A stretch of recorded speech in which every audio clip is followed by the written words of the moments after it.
Media మిత్రులందరికీ నమస్కారం. అగ్రిగోల్డ్ బాధితుల ఆవేదన పాదయాత్ర ఇప్పుడే ముగించాము. ఆవేదన దీక్షలు కొనసాగిస్తున్నాము. ఇది ప్రధానంగా 4 రాష్ట్ర ప్రభుత్వాలు ఉన్నాయి. ఆంధ్ర, కర్ణాటక, తెలంగాణ, ఒరిస్సా. ఈడ కూటమి ప్రభుత్వం ఉంది. ఆడ 2 రాష్ట్రాల్లో కాంగ్రెస్ ఉంది, ఒరిస్సాలో బీజేపీ ఉంది. నంగనాచి పలుకులు పలికారు బీజేపీ వాళ్ళు.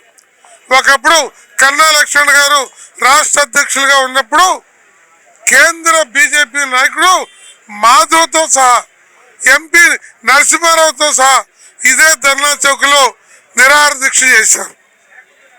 11 ఏళ్లు నిండి రేపు వచ్చే జనవరి 4కి 12వ సంవత్సరంలో ఈ పోరాటం అడుగు పెట్టబోతుంది. అగ్రిగోల్డ్ యజమానులు బంగారు పాన్పుల మీద తొలతూగుతున్నారు, పౌళిస్తున్నారు, పాలరాతి భవనాల్లో నిద్రిస్తున్నారు. ఒక్క ప్రభుత్వం కూడా వాళ్ళని కఠినమైన కారాగారం చేయలేదు. వాళ్ళ కుటుంబ సభ్యుల పేర్ల మీద, బినామీల పేర్ల మీద ఉన్న ఆస్తుల్ని జప్తు చేయడానికి ఈ ప్రభుత్వాలకి దమ్ము చాలటం లేదు. ఎందుకు దమ్ము చాలటం లేదు? లాలుచి పడుతున్నారా? ఆనాడు చంద్రబాబు నాయుడు గారు 45 రోజుల్లో ఆస్తులు అటాచ్మెంట్ చేపించాడు, జైల్లో పెట్టించాడు. ఇప్పుడేమైంది? ఇప్పుడెందుకు చేయటం లేదు? 18 మాసాలు అయ్యింది. మేనిఫెస్టోలో మా విజ్ఞప్తి మేరకి ఆ రోజు పెట్టారు.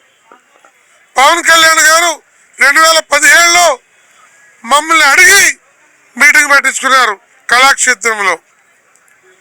చివరి దాకా మీ అంటుంటా అన్నారు. ఉప ముఖ్యమంత్రి 18 మాసాలు అయింది.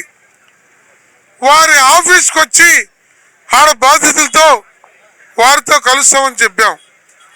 ఇంతవరకు మాకు అపాయింట్మెంట్ ఇవ్వడానికి పవన్ కళ్యాణ్ గారికి తీరుబడి రాలా, ముఖ్యమంత్రి చంద్రబాబు గారికి తీరుబడి రాలా. 18 మాసాల్లో కందుకూరులో ఒక కమ్మ కాపు 2 స్నేహితులు ఒకళ్ళు కారు గుర్తు ఒకళ్ళు చచ్చిపోతే 3 మంత్రుల్ని ఆగమేఘాల మీద పంపారు. ప్రత్యేక సిట్ వేశారు, వాళ్ళ భూములు ఇచ్చారు.